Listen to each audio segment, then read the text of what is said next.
Praise the Lord brother and sister, good morning. आइए हम लोग प्रार्थना करते हैं। परम पिता परमेश्वर, पवित्र परमेश्वर पिता, हम धन्यवाद देते हैं यीशु मसीह के नाम से। पिता, तेरी दया के सिंहासन के पास आते हैं, तो दयालु और कृपालु परमेश्वर। धन्यवाद आपकी वचनों के लिए, धन्यवाद आपकी पवित्र आत्मा के लिए, धन्यवाद आप हमारी समझ और बुद्धि को बढ़ा रहे हैं। पिता, आपकी आभारी दिल से धन्यवाद देते हैं। इस डिवोशन के लिए अभिषेक करो पिता, तेरी स्तुति महिमा करते यीशु मसीह के नाम से मांगते, आमीन।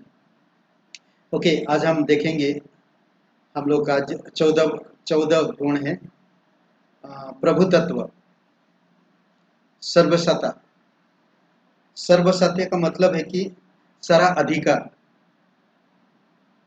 सामर्थ, सारा अधिकार उसके पास है, परमेश्वर के पास है।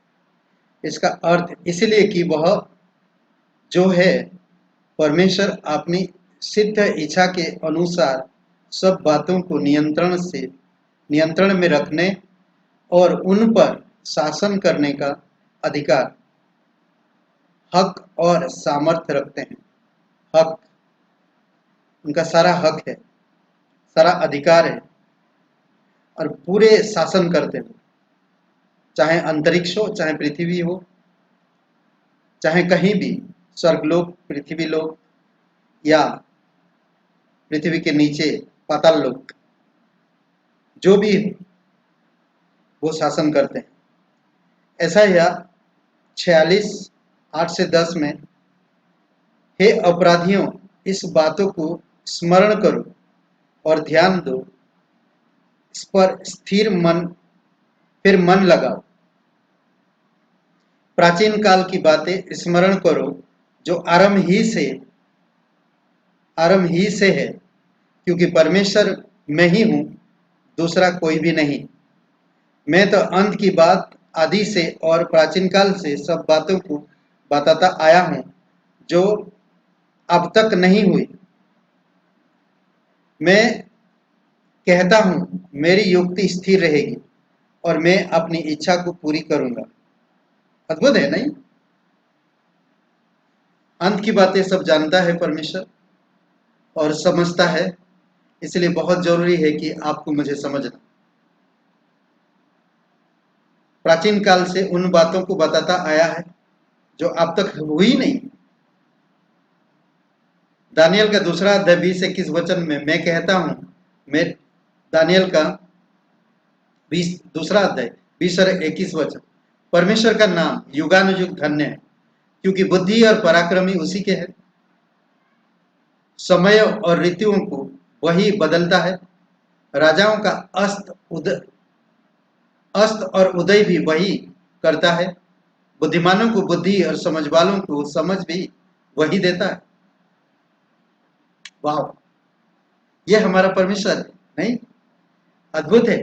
दानियल का 4 अध्याय 34 से 35 वचन, यहाँ पर नबूकदनेस्सर राजा बहुत घमंडी राजा था और बहुत प्रसिद्ध राजा था और बहुत राज्य पे राज करता था।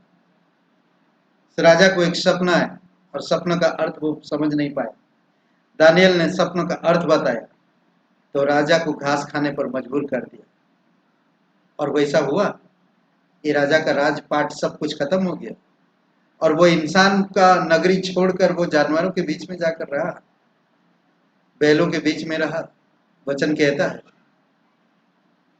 4 अध्याय 34 से 35 वचन में, अद्भुत उसकी एक गवाही है यहाँ पर, उसकी स्तुति आराधना है। आप खुद पढ़ सकते हैं इन वचनों को। मैं जस्ट 1-2 लाइन पढ़ना चाहता। नबूकदनेस्सर द्वारा परमेश्वर का स्तुति गीत है ये। उन दिनों के बीतने पर मुझ नबूकदनेस्सर ने अपनी आंखें स्वर्ग की ओर उठाई और मेरी बुद्धि फिर जो का तो हो गई।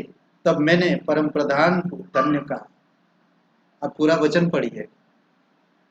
सब शासन रखने वाला बड़े राजा, उदय भी करता राजा को, अस्त भी करता, उसको मिटा, उसको नीचे भी गिरा सकता, उसको उठा भी सकता। तो इसीलिए हमें परमेश्वर की सामर्थ को, परमेश्वर के शासन को, परमेश्वर के अधिकार को और परमेश्वर के हक को समझने की जरूरत है। भजन संहिता 103 वचन 19 में कहता है, यहोवा ने तो अपना सिंहासन स्वर्ग में स्थिर किया है और उसका राज्य पूरी सृष्टि पर है। स्वर्ग में उसका सिंहासन और उसकी राज्य सारी पृथ्वी पर है।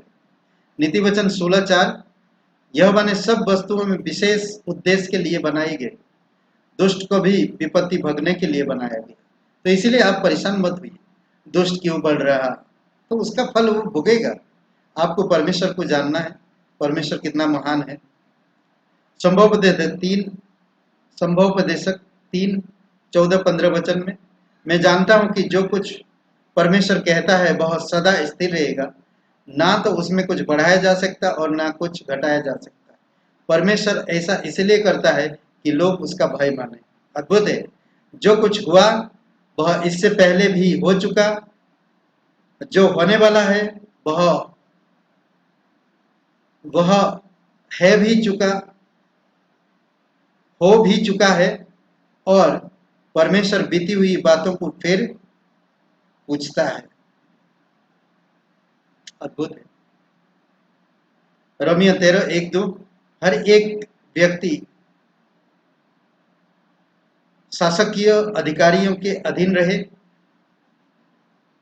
वे परमेश्वर के ठहराए हुए हैं। इसलिए जो कोई अधिकार का विरोध करता है तो वह परमेश्वर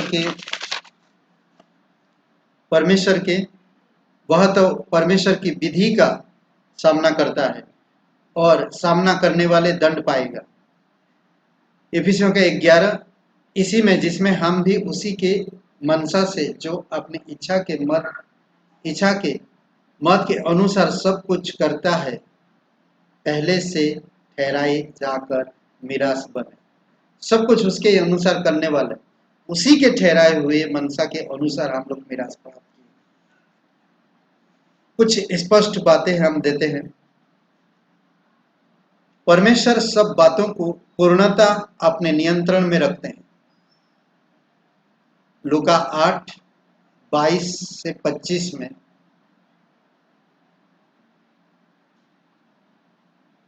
एक दिन वह और उसके चेले नाव पर चढ़े और झील के उस पार, उसने उनसे कहा कि आओ हम झील के उस पार चले।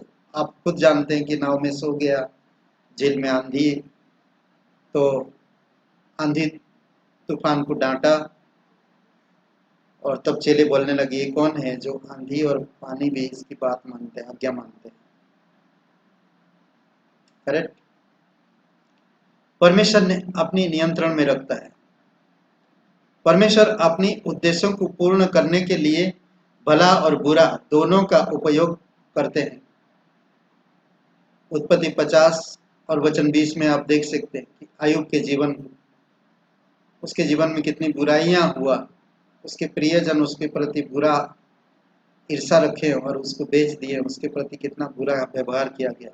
लास्ट में वो माफ कर देता। रोमियो 8:28 में, जो परमेश्वर के लोग हैं उनके लिए भलाई को उत्पन्न करता है अगर उसकी इच्छा अनुसार जो बुलाए गए। परमेश्वर की सृष्टि के अंग के रूप में हम परमेश्वर के प्रभु सत्ता संपन्न शासन के सहयोगी बन जाए, उनके विरोध ना लड़े। भजन संहिता 46 और वचन, चुप हो जाओ और जान लो कि मैं ही परमेश्वर हूँ। मैं जातियों में महान हूँ, मैं पृथ्वी भर में महान हूँ। यिर्मयाह 18:1-6, यिर्मयाह को परमेश्वर कहता है कि चल कुम्हार के घर, और वहां पर मैं जाकर तुझे बताऊंगा कि क्या कहना। कुम्हार किस प्रकार चाक पे मिट्टी रख कर उसको बना रहा था, और जो बिगाड़ जाता उसको फेंक देता था, ठिठरा बन जाता था, और फिर से वो मिट्टी उस चाक पर रखता है। तो परमेश्वर भी अपनी तरीका से, अपनी शक्ति से, अपनी अधिकार से, अपनी इच्छा अनुसार आपको मुझे तैयार करता है और सुरक्षित रखता है। आमीन। आइए प्रार्थना करते हैं। पवित्र और जीवित परमेश्वर पिता, प्रत्येक भाई बहनों को जो वचन सुनते आशीषित करो, धन्यवाद देते, तेरी स्तुति महिमा करते, यीशु नासरी के नाम से मांगते हैं, आमीन। लाइक करिए और कमेंट करिए। धन्यवाद।